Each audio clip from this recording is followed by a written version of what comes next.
Salut les gens, c'est la Haute-Gaule. Nous sommes le jeudi 12 décembre. Il est dans les 8 h du matin, il fait à peu près 3 degrés. C'est la gadoue. C'est la gadoue. Donc si à un moment, pendant la vidéo, t'entends des insultes, un gros boom, que d'un moment tu vois le ciel et puis soudainement le sol se rapprochait, t'inquiète pas, c'est que j'ai glissé dans la gadoue, que je me suis pété la gueule et que mon GSM a le vindingué. Rassure-toi, c'est pas très grave. Donc nous sommes le 12 décembre, je ferai pas de live aujourd'hui. Aujourd'hui je vais vous parler du lâcher prise. Dans la catégorie vivre mieux, alors il fait 3 degrés, moi je suis couvert. Je suis légèrement couvert parce que je trouve qu'il fait doux. Malgré les 3 degrés. Dans la catégorie des vidéos vivre mieux, aujourd'hui je vais parler du lâcher prise. La prochaine vidéo parlera de la responsabilité.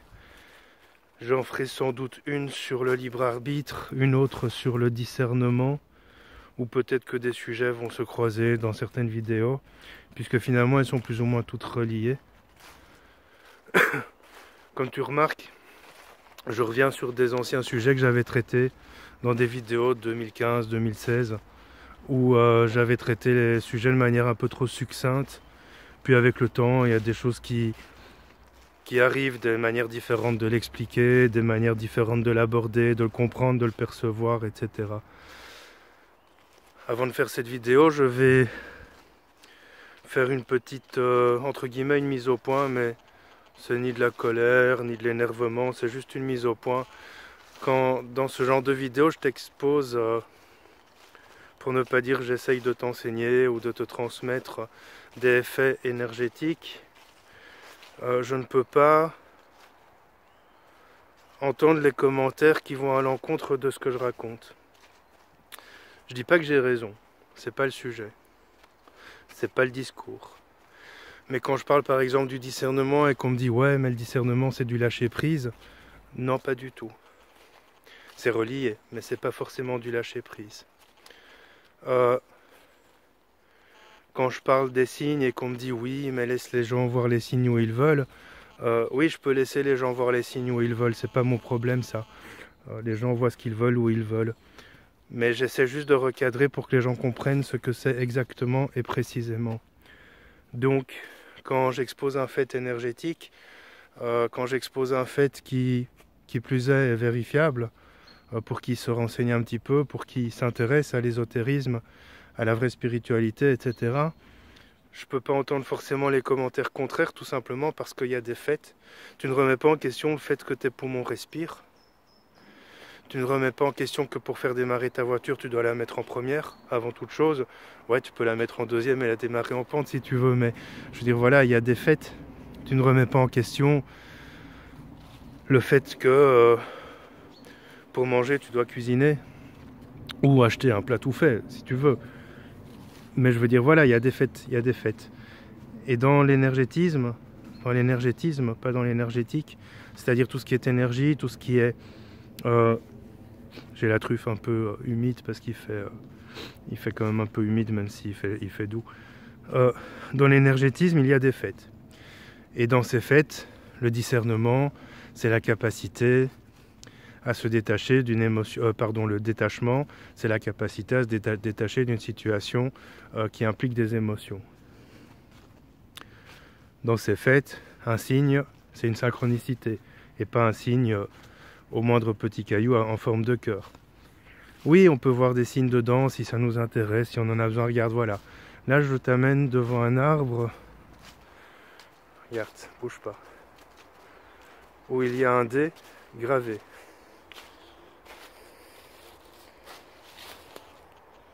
Tu vois? D comme dinosaure. Je pourrais y voir là un signe. Je pourrais me dire, c'est un signe pour moi, je suis sur la bonne route parce qu'il y a un D comme dinosaure. Bon bref, c'est pas le sujet. Je l'avais pas vu avant. Le lâcher prise et le détachement, c'est la même notion, mais c'est pas la même chose. La nuance est très très très subtile entre les deux. Le détachement va concerner tout ce qui touche aux émotions. Le lâcher-prise va concerner tout ce qui touche aux situations. Pourquoi la nuance est vraiment mince? Parce que certaines situations génèrent des émotions. Je le disais dans la vidéo précédente, à force de ne pas lâcher la prise, tu vas finir par t'électrocuter. Il y a 3 notions de base et fondamentales en spiritualité et dans ce qu'on appelle les lois de l'univers. C'est l'acceptation, le pardon et le lâcher-prise. J'y rajouterai le discernement et le libre arbitre. Le lâcher-prise, c'est quoi? Si le détachement, c'est la capacité à ne pas s'impliquer émotionnellement dans des situations qui nous pourrissent, pour le résumer, le lâcher-prise, c'est la capacité à ne pas faire une obstination des situations qui sont importantes pour nous. Alors oui, il y a de l'émotion dedans, bien sûr. Mais la nuance est beaucoup plus subtile parce que, comme je le disais, le détachement concerne l'émotion et le lâcher-prise concerne une situation, une expérience. Exemple, je veux absolument réussir une entreprise. Je m'y acharne. Ma tête ne pense plus qu'à ça. Je ne suis plus que dans l'idée de cette réussite. Je mange réussite, je dors réussite, je pense réussite, je parle réussite. Et en réalité, à un moment, la réussite ne se fait pas comme je l'espérais. La réussite ne survient pas aussi rapidement que je l'espérais. Là, je vais escalader une petite pente, je vais me péter la gueule, je te préviens, parce que ça glisse, c'est boueux. Voilà. La réussite n'est pas à la hauteur de mes attentes. Et donc, je suis déçu. Si j'avais lâché prise, dans cette situation, tu peux te détacher et lâcher prise. Tu te détaches émotionnellement. Pourquoi? Parce que si ça échoue, au moins tu n'as pas de regrets, au moins tu n'as pas... tu ne tombes pas en dépression. Lâcher prise, c'est aussi se dire, on verra ce que ça donne. Je mets tout ce que j'ai en mes moyens, en mes capacités, en mes possibilités, pour aller au terme de cette entreprise, et on verra ce que ça donne. Le lâcher prise, s'il est bien géré, va te permettre de tenir compte de tous les tenants et aboutissants de cette situation. Ça veut dire quoi? Ça veut dire, voilà, je veux atteindre l'objectif qui est situé au point C, je pars du point A. Si je me vois aller du point A au point C, j'oublie quelque chose. Je m'implique. Je ne pense qu'à C toute la journée, tout le temps. Je dors C, je mange C, je bois C. Or, tu as oublié un point, tu as oublié le B. Le point B, c'est peut-être un point où il y a des embûches. C'est peut-être un point où il y a une étape nécessaire, utile à ton évolution. Tu arrives au point B, par exemple, sans le savoir parce que tu ne l'avais pas pris en compte dans tes calculs. Et là, pouf, il y a un truc qui se passe. Peut être positif, peut être négatif. S'il est positif, ça te donne du courage et ça te fait aller encore plus rapidement ou mieux au point C. S'il est négatif, ça peut te freiner. Or, ton lâcher-prise, il va te dire écoute, je mets tout ce qui est en mes moyens, tout ce qui est en mes possibilités, j'y mets tout mon cœur, mais je n'en fais pas une obsession. Je veux réussir, je réussirai, qu'importe le temps que ça prendra, mais je n'en fais pas une obsession. Le lâcher-prise va aussi te dire, plus je m'acharne, plus je crée des blocages. Ça, on en revient à tout ce qui concernait le détachement, mais aussi le fait de tout le temps chercher. Donc le lâcher-prise, c'est d'éviter en fait de t'obstiner sur une situation, parce que finalement, quand tu ne vois plus que cette situation, eh bien tu génères des blocages. Et les blocages ne viennent pas de Dieu, ils ne viennent pas de Bouddha, ils ne viennent pas de Mohamed, ils ne viennent pas de quelqu'un d'autre, ils ne viennent pas de qui ou quoi que ce soit. Les blocages viennent de toi, tout simplement. Parce que, pour essayer d'illustrer ça, c'est comme si en fait tu veux te déplacer sur un vélo d'appartement. Tu n'avanceras pas. Et en fait ton obstination c'est de faire avancer ce vélo, mais tu peux faire 10 000 km sur ce vélo, tu n'avanceras pas. C'est con comme exemple, mais ça traduit bien le truc, c'est que plus tu as en tête, attends parce que là je descends ma pente, je vais me péter la gueule, plus tu as en tête l'idée de réussir, moins tu avances. Alors tu peux garder en tête cette idée de réussir parce qu'elle est fondamentale, elle est primordiale. Tu dois te donner les moyens de tes ambitions et tu ne dois pas perdre de vue la réussite que tu veux atteindre. Cependant, tu ne dois pas perdre de vue qu'il pourrait y avoir un échec. Alors ça coule sous le sens, tu vas me dire. Eh bien, tu serais étonné et surpris de voir à quel point beaucoup de gens ne voient soit que l'échec, soit que la réussite et n'arrivent pas à mêler les deux. Parce que tout échec est une réussite. Tout échec est une réussite en attente. En fait, je vais le dire autrement, tout échec est le levain de la réussite. Si tu parviens à vivre cet échec de manière utile. Par ailleurs, le détachement et le lâcher-prise sont tout à fait reliés. Parce que dans une situation sentimentale difficile, tu vas devoir d'abord te détacher pour pouvoir lâcher prise. Alors, je veux absolument rester avec la personne que j'aime, ça ne marche plus. Je m'acharne.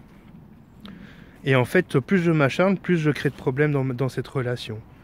Me détacher va consister à arrêter de m'acharner, à essayer de voir les choses de manière claire, de manière honnête, de manière juste, de manière objective, ce qui va m'amener inévitablement au lâcher prise. Plutôt que de m'acharner à vouloir résoudre cette situation, je vais y trouver des solutions parce que j'ai lâché prise. Souvent, il est dit que les choses arrivent quand tu lâches prise. C'est un principe énergétique, c'est-à-dire que c'est le même principe que celui expliqué dans la vidéo sur le détachement, puisque les deux notions sont très reliées. Je rappelle, le détachement est plutôt émotionnel, le lâcher-prise est plutôt expérimental, relié aux expériences. Je rappelle que quand tu as une idée en tête, quand tu ne parviens pas à t'en détacher, tu crées des blocages énergétiques. Et donc inévitablement, une fois que tu lâches l'idée, une fois que tu t'en détaches ou que tu lâches prise, bien le blocage saute. Et les choses se débloquent. Tu peux pas tout le temps t'obstiner. Non seulement ça te fatigue, ça te tasse énergétiquement, mais en plus, ça te pourrit la life. Donc il y a un moment, il faut apprendre juste à se détacher émotionnellement et à lâcher prise sur une situation. Il y a des choses sur lesquelles tu n'as pas le contrôle et ça, il faut l'accepter. Tu n'as pas le contrôle sur ta réussite. Parce que tu peux être le meilleur dans ce que tu fais, il faut encore être capable de se vendre. Je te parle même pas en spiritualité, ici je te parle dans tout domaine. Pourquoi une toiletteuse fonctionne beaucoup mieux qu'une autre, alors que l'autre est beaucoup plus compétente? Ben, tout simplement parce qu'elle ne sait pas se vendre, ou parce qu'elle a choisi un mauvais endroit pour mettre son salon, etc. Et alors elle va s'obstiner en disant ça marche pas, je suis nul. Non, tu as juste mal agencé les choses. Lâcher prise, ça va aussi te permettre de prendre conscience justement de ce manque de contrôle que tu peux avoir sur certaines choses, et encore plus sur les gens. Parce que tu ne peux pas contrôler les sentiments de quelqu'un, parce que tu ne peux pas contrôler le portefeuille ni l'envie du client. En fait, oui, tu le pourrais, mais c'est pas top, mais tu le pourrais. Moi, c'est pas trop mon truc. Je suis plutôt contre-productif à certains moments, mais c'est quelque chose qui pourrait être fait effectivement. Avec un peu de marketing, etc., ça se fait. Donc c'est pas forcément que tu es nul, c'est juste que tu ne sais pas te vendre. Si tu t'obstines là-dessus, tu ne verras pas la raison, tu croiras que c'est toi qui es nul, c'est que toi qui es en cause. Alors que la raison, c'est juste que ton salon de toilettage est mal placé. La raison, c'est peut-être juste que tu ne fais pas assez parler de toi. La raison, c'est peut-être juste que les gens ne savent pas que tu es là parce que tu n'as pas fait de pub, etc. etc. Parce que parfois aussi, bêtement, et c'est une chose sur laquelle tu n'as pas contrôle, on ne peut pas se garer facilement près de chez toi ou près de ton salon. Par contre, ta concurrente qui, elle, est un peu moins compétente, elle a un parking à portée de main, qui n'est pas forcément le sien, mais elle a un parking. Et tout ça, en fait, si tu ne lâches pas prise, tu ne le vois pas. Tout simplement parce que tu crois que c'est toi qui es en cause, alors que ce sont plein d'événements extérieurs. Enfin voilà. J'espère que tu comprends l'idée. Comme je l'ai dit récemment, je n'ai pas forcément tout dit. Je vous donne des pistes de réflexion, une manière d'appréhender la chose, de manière un petit peu plus spirituelle, entre guillemets. L'idée, bon, j'ai déjà fait une vidéo sur le lâcher-prise il y a quelques années, je crois, mais l'idée de te faire réfléchir aux choses, l'idée de te permettre de prendre conscience que plus tu es impliqué, que ce soit émotionnellement ou mentalement dans une situation, plus tu vas créer tes propres blocages.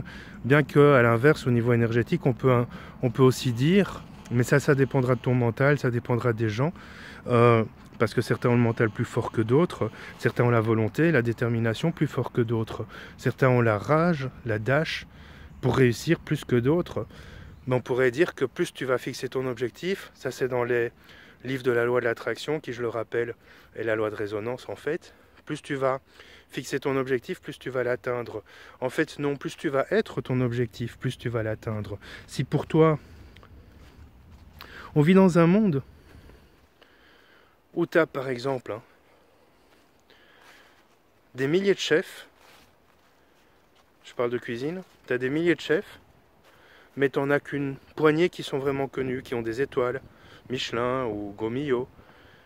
Pourquoi? Parce qu'eux, ils ont un mental fort. On vit dans un monde où il y a des milliers de boxeurs, mais il n'y en a qu'une poignée qui sont vraiment connus et qui sont champions. Pourquoi? Parce qu'ils ont un mental fort. Et en fait, ils sont l'objectif. Ils ne visent pas l'objectif, ils sont l'objectif. Ils sont la victoire. Ils sont l'étoile qu'ils veulent avoir. Et parfois, il y a des gens qui sont dans la foi sans même vraiment le savoir. Ils font leur truc avec passion, avec amour, et puis un jour, pouf, la victoire leur tombe dessus, l'étoile leur tombe dessus, alors que fondamentalement, ils n'y pensaient même pas. C'est simplement parce qu'il y a aussi des histoires de choix de vie, des histoires de karma, des histoires d'implication qui ne sont pas dans l'obstination, mais dans l'implication. Je fais avec passion, donc je suis impliqué, mais je ne m'obstine pas. Voilà, bon bref, je vais résumer à ça. Tu feras ton propre chemin de réflexion, tu feras ta propre analyse sur tes propres situations, c'est-à-dire pourquoi telle ou telle situation sont des poids pour moi, pourquoi je n'arrive pas à me détacher, à lâcher prise, ou que faire pour ça. La meilleure manière pour lâcher la prise, en fait, c'est d'essayer d'envisager tous les tenants et aboutissants d'une situation, quand tu te lances surtout. Ne jamais oublier que pour aller du point A au point B, au point C, au point D, tu dois passer par le point A, le point B, le point C, le point D, et que souvent quand tu prends des détours, que tu prends des raccourcis, tu oublies des choses, quoi. Voilà. Bon allez, je te laisse. On est toujours le 12 décembre, je ferai pas de live ce soir. Normalement, je ferai plus de live cette année, à moins que j'ai une zine et que j'ai envie de faire un live. Mais là, normalement, c'est pas prévu. Pour l'instant, j'ai pas envie de faire des vidéos sur le tarot de Marseille. J'allais m'y mettre hier et finalement j'ai pas envie pour l'instant parce que je suis pas dans cette humeur là pour l'instant et comme je me respecte, je préfère ne pas faire des choses de manière forcée. Donc ça arrivera au moment opportun. Voilà. La prochaine vidéo sera sur la responsabilité et la responsabilisation. Je sais pas quand. Je vais pas tenir le rythme d'une vidéo tous les jeudis. Donc je verrai quand j'ai envie, je ferai une vidéo. Et puis on verra ce que ça donne, quoi. Allez, je te dis salut, bonne journée. C'était la haute gaule avec la truffe qui coule. Et t'as vu, je ne me suis pas pété la gueule. Salut.